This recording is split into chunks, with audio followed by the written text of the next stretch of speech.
Welcome to Fast Effect. Whoa, Mike's way over there. Double Speed Magic the Gathering from ELD's Time Vault Games Discord, as Jovan is squaring off against Matt, who's been on a bit of a tear here with Aluren. He's been putting in some work on this list, I believe, increasing the number of Recruiter of the Guard, which gives it a bit more explosiveness in terms of capitalizing on the 4-mana enchantment when it finally does arrive. Until it does, he has cards like Oko and Icefang Kodal, along with Gilded Goose, a card that does need to be contended with. Jovan actually swords the Plowshare, taking out that first goose. The old adage, bolt the bird, holds true. However, you do get a treasure out of it. Or not a treasure. What are they? Foods? You get a food out of it. So either some extra life or potentially just a quick elk once an Oko shows up. And a 2-mana threat with a Karakas. I'm not entirely sure what it is. It might be a Stoneforge Mystic.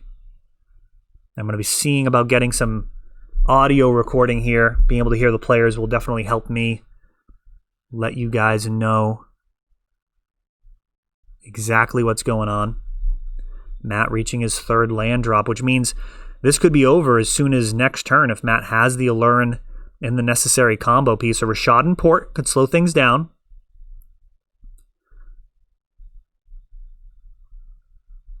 However, a Stoneforge Mystic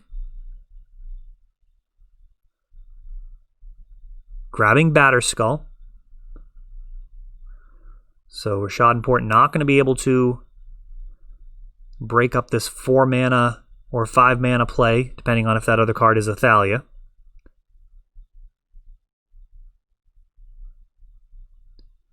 Boy, and I'm going to assume it's not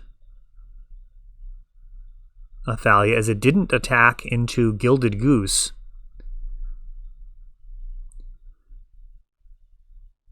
Five mana. Oh no, it is a Thalia, because he had to pay 5. Here we go. Aluren time. Now this is with a Thalia on board. 1 damage coming in.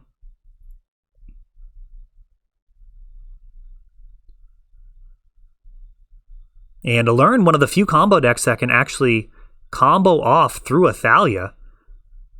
Cavern Harpy. Flicker Wisp being cast.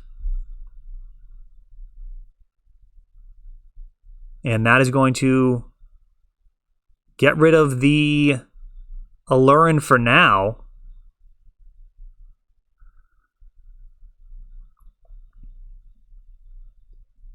Flicker was able to be cast.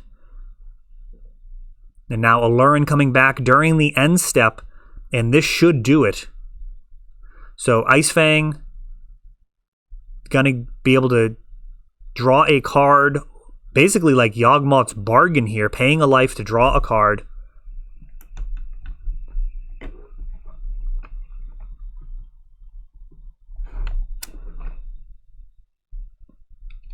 As Matt draws through his entire deck.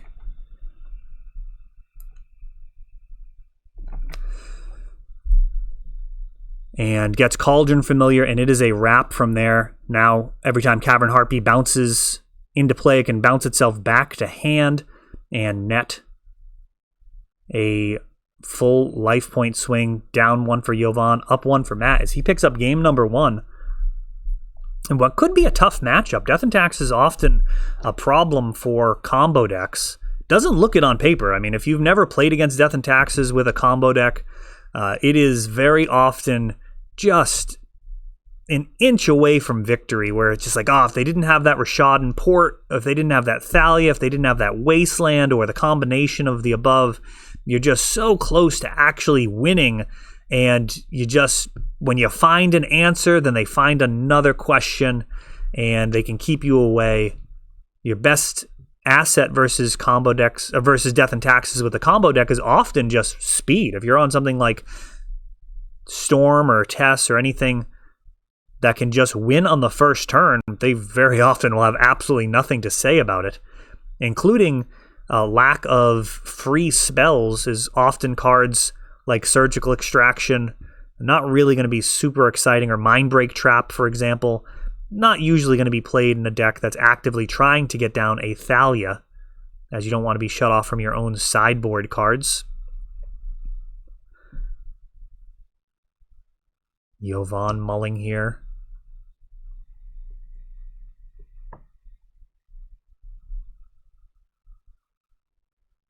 Yeah, if Matt can land an Aluren, it's going to be very difficult for Death and Taxes to interact.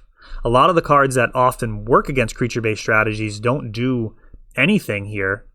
So something like Containment Priest, like you're still just casting it from your hand, so the card doesn't really interact.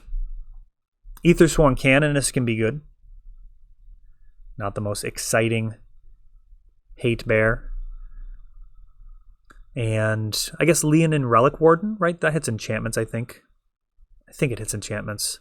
I'm sure there's bears that can take care of this enchantment, no problem. I think Relic Warden's one of them. Maybe we'll see here as Jovan is mulling. Now, it might be tempting to... Ooh, 2. We had to mull twice. It might be tempting to kind of feel confident if you've got some creatures that you can play through the Aluren, but the reality is Aluren's creatures are going to be much better in that situation than your creatures will be.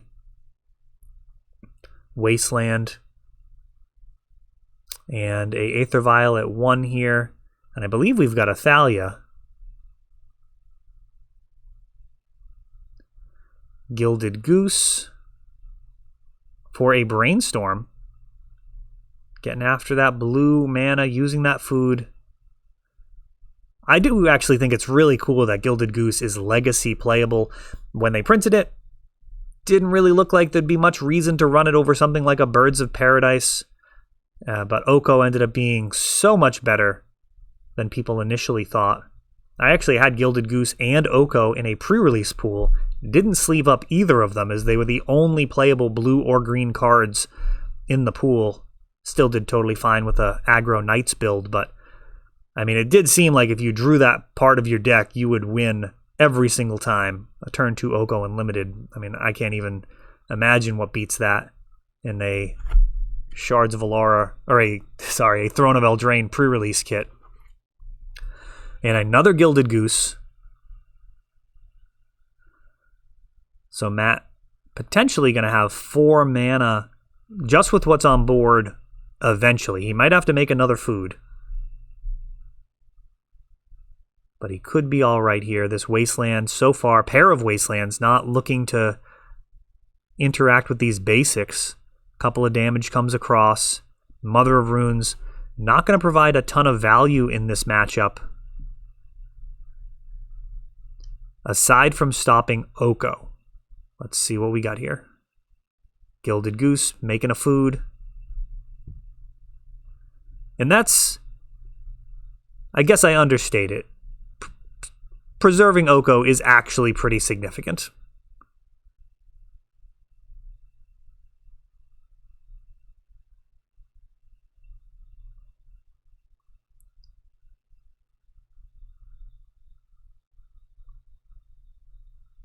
Oh, Prismatic Vista. So Matt going to continue finding basic lands.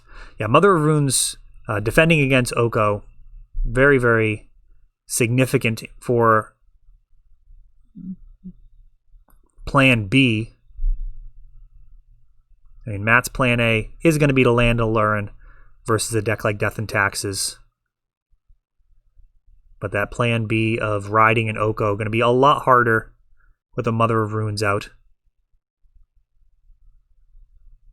He'll just have to make 3 3s and hope that they hold up in combat.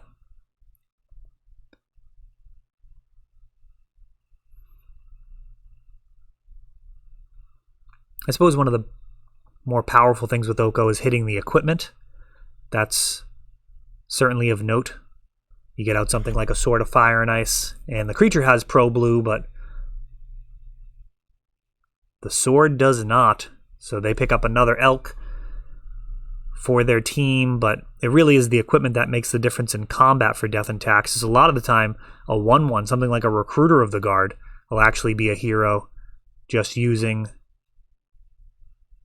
Umezawa's Jite, or Sword of Fire and Ice, or Batterskull, or all three, just Voltron it all together. Meddling Mage comes down. And I'm going to imagine this is going to be on Swords to Plowshares.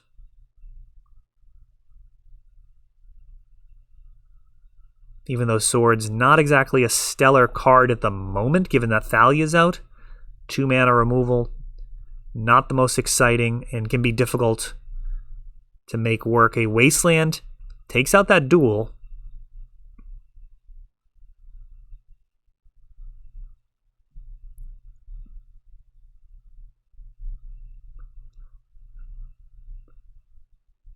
Two damage comes across. Containing Thalia, a little bit of a problem. Icefang Kotal doesn't really do the job. Meddling Mage not up to the task. Or Schadenport tapping. Matt not utilizing that mana to make a food. May have better plans here.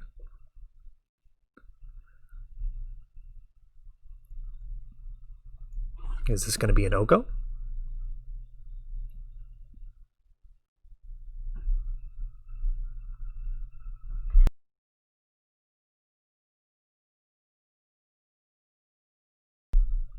Oh no, that is definitely worth the 3 mana. Plague Engineer. Just going to completely wipe Yovan's board here.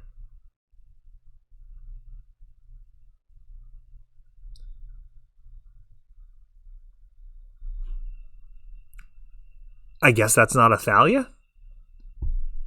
Huh. Let me know in the comments, guys. I am struggling with some of these setups. Maybe it's a Phyrexian Revoker? Got some real resolution issues there.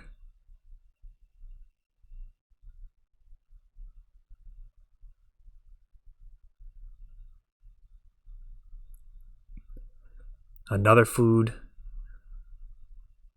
in response to the port this time.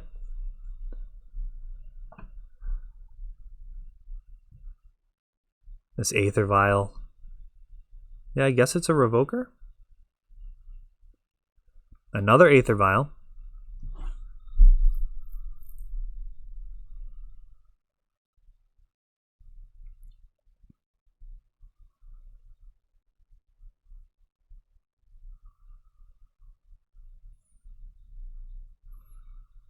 And now 4 mana.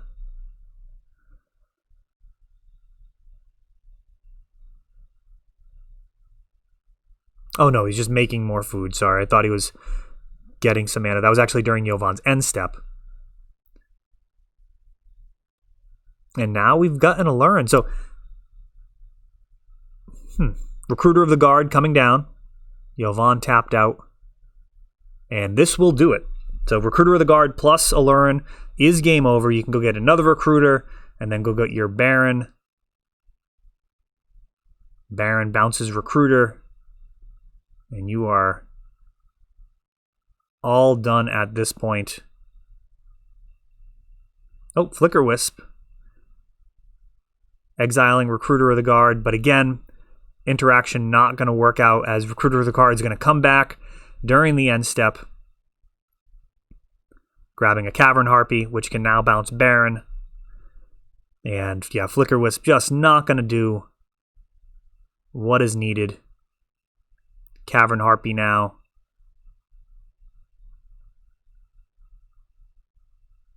And game over as Aluren combos off here against Death and Taxes. And I'm pretty sure that was a Thalia. I'm not sure why it didn't die to the Plague Engineer. I thought that was naming human. Let me know in the comments. Either way, the line here played out as Aluren finding the combo and Death and Taxes not really being able to stop it once it arrives. That is all for this one, but don't worry, there is a lot more.